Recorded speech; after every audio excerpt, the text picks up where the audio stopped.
하나님 말씀은 신약성경 요한계시록 22장 4절 예수의 이름이 쓰인 성도라는 제목으로 하나님 말씀 전하겠습니다. 호랑이는 죽어서 가죽을 남기고 사람은 죽어서 이름을 남긴다. 왜 이런 말을 하죠? 그러니까 이름을 남기려면 덕망 있게 이름을 남기려면 우리가 살아있을 때 좋은 행실을 하고 좋은 일을 하고 업적을 쌓아서 그 후세에 우리의 이름을 좀 명예롭게 사람은 남길 필요가 있다라는 이런 말이 되는 것이죠. 사람은 자신의 이름과 명예를 위해서 좋은 일을 하고 열심을 내는 본성이 있습니다. 그래서 이름을 남기고 싶어 합니다. 사람은. 여러분, 하나님도 이름이 있습니다. 여러분, 하나님의 이름이 뭐죠? 하나님이 우리에게 계시하신 이름이 여호와, 하나님의 이름은 여호와입니다. 이 여호와의 이름, 이런 표현이 성경에는 나옵니다. 여호와 이름을 찬송하라. 주의 이름을 찬송하라. 하나님의 이름을 찬송하라. 이름과 연결시켜서 얘기가 나오는데요. 신명기 32장 3절 시작. 내가 여호와의 이름을 전파하리니 너희는 우리 하나님께 위엄을 돌릴지어다. 모세가 말년에 부른 찬송인데 이렇게 말합니다. 내가 뭐를 전파하리니? 여호와의 이름을. 우리 시편 148편 13절 시작. 여호와의 이름을 찬양할지어다. 그의 이름이 홀로 높으시며 그의 영광이 땅과 하늘 위에 뛰어나심이로다. 여호와의 이름을 높이고 여호와의 이름을 찬양하라는 표현이 성경에 굉장히 많이 나옵니다. 사람은 본성적으로 내 이름을 높이고 내 이름이 드러나길 원하는데 우리는, 여러분, 이거는 세상 사람만 그런 게 아닙니다. 목사도 그렇고요, 성도도 그렇고요. 우리 굉장히 조심할 부분인데, 우리가 하나님 얘기, 예수님 얘기는 굉장히 많이 하는데 하나님을 통해, 예수님을 통해서 결국은 내 이름을 드러내려는 우리 인간의 본성이 있음을 여러분 아셔야 됩니다. 근데 성경은 계속해서 하나님의 이름을 찬송하고 여호와의 이름을 높이고 찬송하라고 계속해서 우리에게 말씀을 해줍니다. 여러분, 하나님의 아들도 있으시죠? 그 하나님의 아들의 이름이 뭐죠? 예수님이죠. 예수라 이름을 지라고 말씀을 해주지 않습니까? 예수 그리스도라는 이름을 가지고 있습니다. 이 표현이 예수의 이름, 그리스도의 이름, 아들의 이름이란 표현도 성경에 굉장히 많이 나오는데, 요한복음 1장 12절 시작. 영접하는 자 곧 그 이름을 믿는 자들에게는 하나님의 자녀가 되는 권세를 주셨으니. 구약에서는 아버지 여호와의 이름이란 표현이 나오는데 신약에서는 그 여호와의 아들이신 예수의 이름, 이런 표현이 많이 나옵니다. 그러니까 사람의 이름을 강조하는 게 아니라 성경책은 하나님의 이름을 말하고 예수의 이름을 말하는 책이 성경책이구나. 우리 사도행전 3장 6절 시작. 베드로가 이르되 은과 금은 내게 없거니와 내게 있는 이것을 내게 주노니 나사렛 예수 그리스도의 이름으로 일어나 걸으라 하고. 베드로와 요한이 기도 시간에 성전에 딱 이렇게 올라가는데 그 미문 앞에 앉아 있는 구걸하던 안진뱅이가 있었습니다. 쳐다봅니다. 왜 쳐다보겠어요? 뭐 하나 이렇게 돈을 받을 수 있을까 쳐다봅니다. 베드로가 얘기를 합니다. 너가 은금, 돈을 원하는 것은 알겠는데 우리에게 네가 원하는 은금은 없다. 그러나 우리에게 내가 가진 것을 너희에게 주겠다 하면서 뭘 줍니까? 예수 그리스도의 이름을 줍니다. 그래서 예수 그리스도의 이름으로 일어나 걸으라 하니까 일어나는 역사가 일어난 줄 믿으시기 바랍니다. 여러분, 뭘 줬습니까? 우리 초대교회 신앙의 선배가 예수 그리스도의 이름, 내가 가진 것. 여러분, 뭘 가지고 있어요 지금? 여러분, 교회가 뭘 가지고 있어야 되죠? 목사님, 사회 사업도 많이 해야 되고 그래야 세상 사람들이 칭찬도 하고 교회로 몰려올 거 아닙니까? 구제도 많이 해야 되고 물론 다 해야 됩니다. 근데 여러분, 우리에게 은과 금과 물질과 재능과 어떤 사람들에게 나눠줄 것이 없을지라도 우린 나눠줄 것이 있는 자들이에요. 우린 뭘 가진 자들입니까? 예수 그리스도의 이름을 가진 자예요. 그 이름을 나눠주는 거예요. 성경이 말하는 구제는 예수 그리스도가 없는 자들에게 예수 그리스도의 이름을 나눠주는 게 구제예요. 그러니까 목사님, 우리 극일교회는 물질이 없지 않습니까? 힘이 없지 않습니까? 어떻게 구제합니까? 할 수 있습니다. 예수 그리스도의 이름을 나눠주면 그게 구제인 거예요. 베드로 사도와 요한이 뭐라고 말했습니까? 우리에게 은과 금은 없지만 우리에게 있는 것을 주노니 예수 그리스도의 이름을 너에게 준다. 예수 그리스도의 이름을 나눠주는, 예수 그리스도의 이름만 자랑하는 우리 그 교회 되기를 주님의 이름으로 축복합니다. 여러분, 이름이 왜 있죠? 여러분, 이름 꼭 기억하셔야 됩니다. 이름이 여러분 왜 있습니까? 부르라고. 이름은 부르라고 있는 거예요. 하나님의 이름, 예수 이름을 우리한테 왜 알려준 거예요? 부르라고 알려주시는 거예요. 근데 여러분, 성경에서 하나님의 이름을 부르고 예수님의 이름을 부르는 것은 단지 호칭하고 부르는 의미 그 이상 중요한 의미가 있어요. 하나님의 이름을 부른다는 것, 예수 이름을 부른다는 것 중요하다는 거예요. 의미가. 우리 이사야 26장 13절 시작.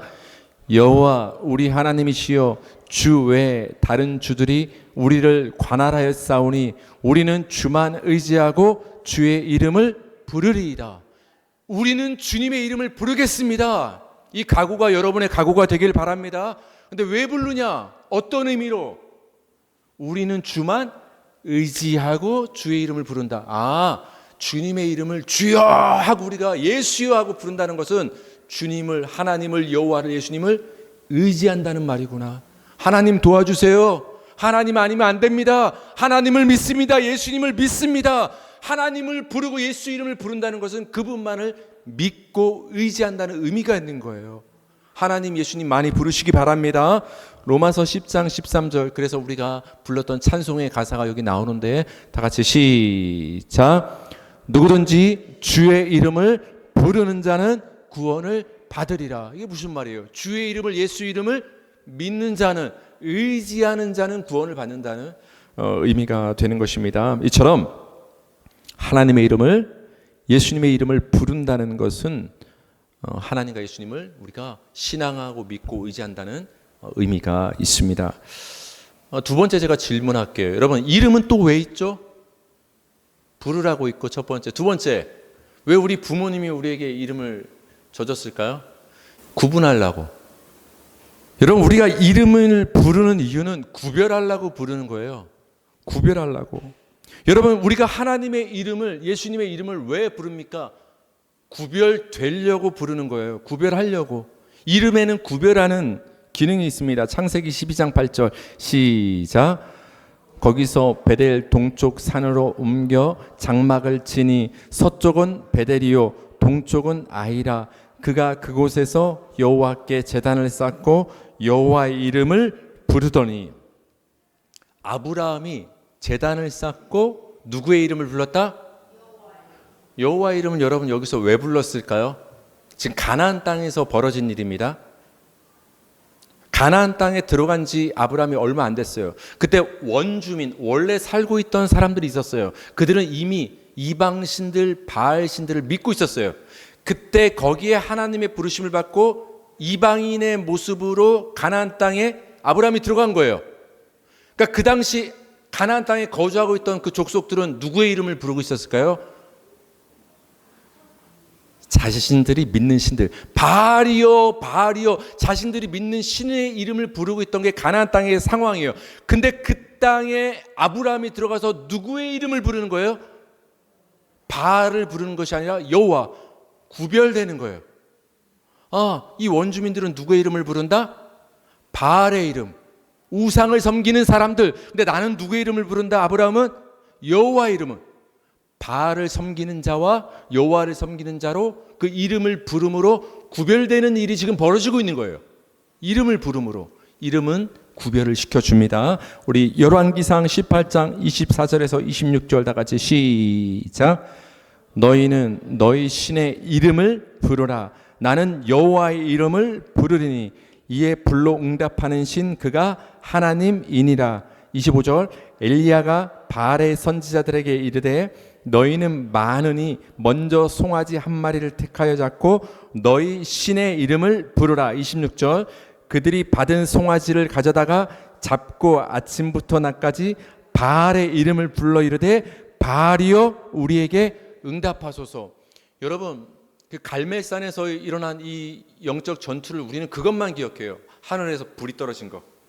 엘리야가 몇 번 고개 숙이고 기도했더니 저기 바다 수평선에 구름이 일어나더니 그 비가 내린 그 장면만 우리는 기억을 하는데, 여러분 핵심은 여기에 있습니다. 누구의 이름을 불렀느냐? 누구의 이름을 불렀느냐? 갈멜산에 모였습니다. 여호와의 이름을 부르는 엘리야와 아세라와 바알 이방 우상신의 이름을 부르는 850명의 이방 선지자가 850대 1로 지금 갈멜산에서 영적 싸움이 지금 붙은 거예요. 그래서 누가 응답하는가 한번 보자는 거예요. 그게 하나님이시다, 살아있는. 근데 엘리야가 제안을 합니다. 너희 바알의 선지자들은 너희가 믿는 신의 이름을 부르고 나는 내가 믿는 신의 이름을 부르겠다. 여러분 엘리야는 누굴 믿었죠? 여호와 하나님. 그래서 여호와의 이름을 부릅니다. 근데 그 바알 선지자들은 누구의 이름을 부릅니까? 바알이요, 바알이요. 여러분 누구의 이름을 불렀을 때 하늘에서 불이 떨어졌죠?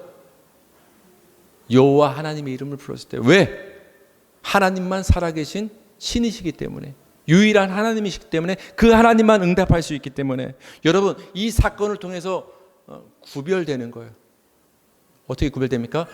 여호와의 이름을 부르는 자들과 바알의 이름을 부르는 자들로 구별되는 거예요. 여러분 세상 가운데서 분명히 구별되시기 바랍니다. 어떻게 구별되느냐? 구별된 여호와의 이름을 부를 때, 예수의 이름을 부를 때, 예수님을 믿을 때 그 부름으로 말미암아 우리는 세상으로부터 거룩하게 구별이 되는 것입니다. 요한계시록을 보면 누구의 이름을 가졌냐가 굉장히 중요하다는 얘기가 나와요. 우리 계시록 14장 1절 보겠습니다. 시작. 또 내가 보니 보라 어린 양이 시온산에 있고 그와 함께 14만 4천이 서 있는데 그들의 이마에는 어린 양의 이름과 그 아버지의 이름을 쓴 것이 있더라. 환상이 열렸는데 14만 4천이 쫙 있는 거예요. 그 14만 4천 그 성도들의 모습은 누구의 모습이냐면은 우리의 모습이에요. 우리의 모습. 예수의 말씀으로 인하여 순교를 결심하고 신앙을 끝까지 지켜나가는 우리 성도의 모습이 14만 4천으로 비춰지는 거예요. 교회의 모습인 거예요. 오늘날 하나님의 백성의 모습을 14만 4천으로 지금 얘기를 하고 있는 거예요. 어떤 사입이나 이단처럼 그 14만 4천에 들어가야만 구원받는다 이 얘기를 하는 것이 아니라 14만 4천은 상징적으로 하나님의 백성의 수를 가리키는 거예요. 하나님의 백성이 14만 4천 명이 지금 서 있는 환상이 있는데 그들의 외모를 살펴봤습니다. 그들의 외모를 보니까 이마에 뭔가 쓰여져 있어요. 글씨가 이마에 뭐라고 쓰여 있을까요? 그들의 이마에는 14만 4천의 이마에는 어린 양의 이름이 쓰여져 있어요. 예수. 어린 양은 예수입니다. 그 아버지가 누구예요? 어린 양의 아버지, 예수의 아버지? 여호와. 예수, 여호와, 어린 양, 하나님. 이렇게 그들의 이마에 써 있는 환상을 보게 되는 거예요. 여러분 이거 왜 써놨을까요? 이름은 어떤 특징이 있다 그랬죠? 구별하는 것. 하나님의 백성, 성도, 우리는 하나님의 자녀는 이름으로 구별되는 거예요. 이름으로. 세상 사람들은 자기 이름이 이마에 써 있습니다. 내 이름 붙잡고 끝까지 살아갑니다. 어떻게 하면 내 기념비 남길까, 내 이름을 날릴까만 골몰합니다. 근데 하나님의 백성의 결말은 이렇다라는 거예요. 뭘로 결론 지어집니까? 예수의 이름이 쓰여지는 것이 성도라는 거예요. 그러니까 여러분 이마에는 다 누구의 이름이 쓰여져 있는 거예요? 어린 양 예수 이름이 여러분 이마에는 보이지 않지만 다 지금 인찍혀 있는 거예요. 그러니까 여러분 부모님이 지어주신 김혁중, 아무개란 이름이 다 있지만 그거 말고 하나님이 우리에게 새 이름을 주셨는데 여러분 우리 모든 성도에게 하나님이 우리를 구별하기 위해서 나눠주신, 세상으로부터 구별하기 위해 주신 새 이름은 뭐냐? 어린 양 예수의 이름이 우리에겐 다 이름표처럼 쓰여져 있는 거예요. 성도 14만 4천의 이마에 써져 있는 예수의 이름은 구별시키는 거예요. 그렇게 그 구별이 중요합니다. 하나님의 심판이 요한계시록에 굉장히 많이 등장하는데, 이 세상에 여러분 하나님의 심판의 때가 옵니다. 심판의 때가 옵니다.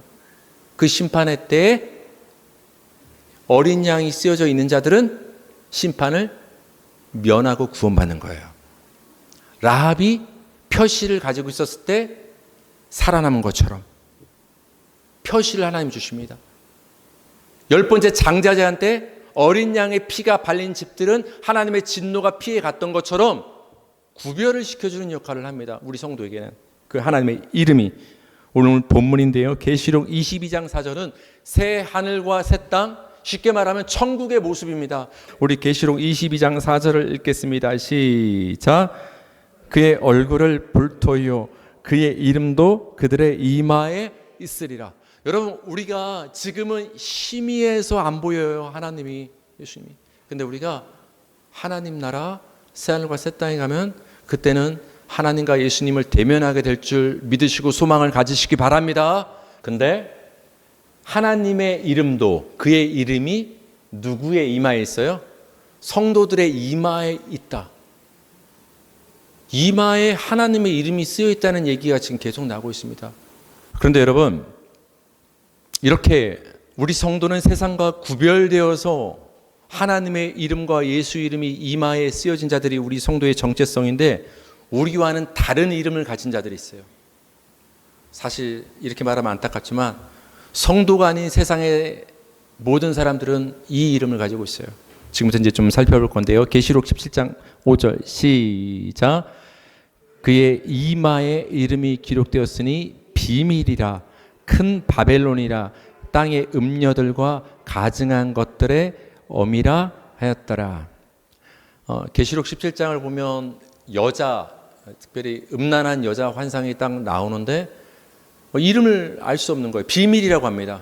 근데 나중에 이름이 밝혀집니다. 저 여자 음녀의 정체는 누구다? 바벨론이라는 이름이 있는 거예요. 어디에 써 있어요? 그 이름이? 이마에. 저 음녀의 이마에는 바벨론, 음녀의 이름이에요. 그러니까 자기 이름 써 있는 거예요. 이 바벨론은 어떤 도시냐? 그 당시 세계의 권력을 붙잡고서 사람들을 하나님으로부터 떠나게 만드는, 세상 풍조의 유혹에 빠지게 만드는 그 세상 풍조 권세가 이 바벨론 음녀였단 말이에요. 예수님 당시로 말하면 로마라 말할 수도 있는데, 세상 권세, 마귀 권세, 세상 풍조, 바벨론 음녀, 누구의 이름을 갖고 있어요?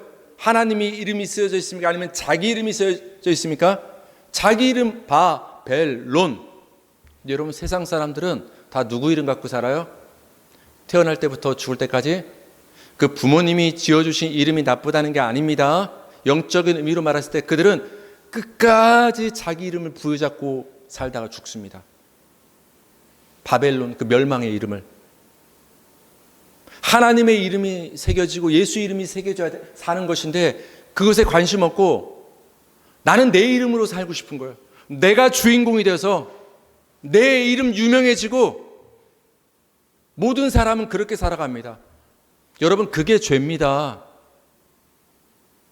하나님의 이름과 영광을 거부하고 내가 주인공이 되어서 내 이마에 바벨론이라는 내 이름 새기고 살아가는 것이 세상에선 칭찬받을 만한 일인지 모르겠지만, 하나님 보시기에 이것은 하나님을 무시한 죄가 되는 것입니다. 계시록 13장 16절에서 18절, 우리가 잘 알고 있는 말씀인데 읽겠습니다. 시작. 그가 모든 자, 곧 작은 자나 큰 자나 부자나 가난한 자나 자유인이나 종들에게 그 오른손에나 이마에 표를 받게 하고, 누구든지 이 표를 가진 자 외에는 매매를 못하게 하니, 이 표는 곧 짐승의 이름이나 그 이름의 수라. 지혜가 여기 있으니 총명한 자는 그 짐승의 수를 세어보라. 그것은 사람의 수니 그의 수는 666이니라. 666, 이 말은 교회 안 다니는 제 친구도 저한테 가끔 질문하는 내용이고, 이 세상 사람들도 666은 한 번쯤은 다 들어봤을 거예요. 악마의 숫자, 바코드, 뭐 좀 다 들어봤죠? 사실 성경에 나오는 얘기예요. 오늘은 이게 본문이 아니니까 제가 여러분께 자세히 말씀은 드리지 못하겠지만 여기 나오면 또 이마가 나와요. 오른손에나 이마에 표를 받게 한다. 근데 그 표가 뭔가 했더니 17절 밑줄 그은 부분을 보니까 이 표는 뭐다? 짐승의 이름. 그러니까 여기에 무슨 바코드가 틱틱틱틱 새겨지는 게 666이 아니라 짐승의 이름이 새겨지는 게 666이에요. 짐승의 이름. 666 바코드 이렇게 세워지는 게 아니라 짐승의 이름이 여기다 세워지는 게 666인 거예요. 그럼 이 짐승이 뭐냐? 하나님을 대적하는 마귀 세상 권세가 짐승인 거예요. 근데 우리 성도는 이마에 누구의 이름이 새겨져 있어요? 예수의 이름, 하나님의 이름. 근데 여기는 지금 누구의 이름이 이마나 오른손에 새겨집니까? 짐승이. 이렇게 하나님은 구별을 시키는 작업을 하십니다. 그 짐승의 이름은 수는 몇이라고요? 666. 이게 여러분 1부터 세서 1, 2, 3, 4 짐승이 666마리가 있다는 얘기가 아닙니다. 이거는 그 당시 셈법에 의해서 이름을 숫자로 환산했을 때 암호 같은 숫자가 666이라는 거예요. 660이 뜻하는 사람이 있는 거예요. 존재가. 그게 누구냐? 짐승. 그 짐승의 암호의 이름은 666인 거예요. 근데 그걸 사람들의 이마에 오른손에 새긴다라는 거예요. 이걸 왜 새기냐? 이 짐승의 이름만 있는 사람만 허가권을 줍니다. 어떤 허가권? 누구든지 이 표, 즉 짐승의 이름이 쓰여진 자만 매매를 할 수 있고 이게 없으면 매매를 못한다. 우상신을 섬기는데 너희들 먹고 살려고 장사하려면은 이 짐승표 다 받아야 돼. 이거 있는 사람만 장사하고 살 수 있어. 근데 난 예수를 믿어. 아니 내가 저 표를 어떻게 받습니까? 그럼 너 굶어 죽어. 너 장사 못해. 여러분 어떤 선택을 하시겠어요? 여러분 지금부터 일주일 동안 세상에 나가서 장사하고 먹고 살아야 돼요. 근데 짐승의 표가 있어야만 이 나라에서 여러분 취직도 하고 일도 하고 먹고 살 수 있게 허가권을 이 짐승의 표로 나라에서 실행을 하면 여러분 어떤 선택할 거예요? 둘 중에 하나입니다. 하나님 잠깐만 눈 감아 주십시오. 그래도 먹고 살아야 되지 않겠습니까? 일단 짐승의 표를 주십시오. 짐승의 표를 받는 사람들. 아닙니다. 하나님 굶어 죽어도 하나님이 책임지시고 내 영혼을 하나님이 책임질 줄 믿습니다. 내가 매매를 못하는 한이 있더라도 나는 어린 양의 이름을 받을 성도이지 나는 저 세상 권세 짐승의 표를 받을 자가 아닙니다. 하나님 나를 믿음으로 구별하겠습니다. 여러분은 어떤 선택을 하시겠습니까? 이게 그 2000년 전만의 문제가 아니에요. 성경에 기록된 것이 아니에요. 여러분 오늘날도 우리는 이 문제로 현실의 문제로 도전받고 있습니다. 여러분 내가 과연 이 세상 풍조에 휩쓸려서 짐승의 이름을 가진 사람처럼 살아갈 것이냐 아니면 그들과 이름으로 구별되어 어린 양 예수의 이름을 가진 자로 믿음을 지키며 살아갈 것인가 여전히 우리에게 적용되는 말씀이 됩니다. 여러분 세상은 자기 이름을 가지고 자기 영광을 위해서 살아갑니다. 그러나 여러분 성도는 하나님과 그분의 아들 예수의 이름이 써있는 자들임을 믿으시기 바랍니다. 그래서 여러분 성도는 예수님의 이름을 이용해서 자기 이름을 날리는 사람이 아니라 내 이름은 삭제되고 예수 이름만 남기는 사람이 성도가 되는 거예요. 여러분 착각하시면 안 돼요. 주님 도와주세요. 주님이 도와줘서 나 유명해지고 싶습니다. 그게 성도가 아닙니다. 내 이름은 점점 뒤로 물러나고 예수 이름만 전면으로 내세워지는 그 인생의 결말을 향해 달려가는 게 성도입니다. 호랑이는 죽어서 가죽을 남기고 사람은 죽어서 이름을 남긴다. 이 말을 이렇게 바꿔 말하고 싶습니다. 따라 하실까요? 세상은 죽어서 자기 이름을 남기고 성도는 죽어서 예수 이름을 남긴다. 다 같이 말씀 붙잡고 기도하시겠습니다.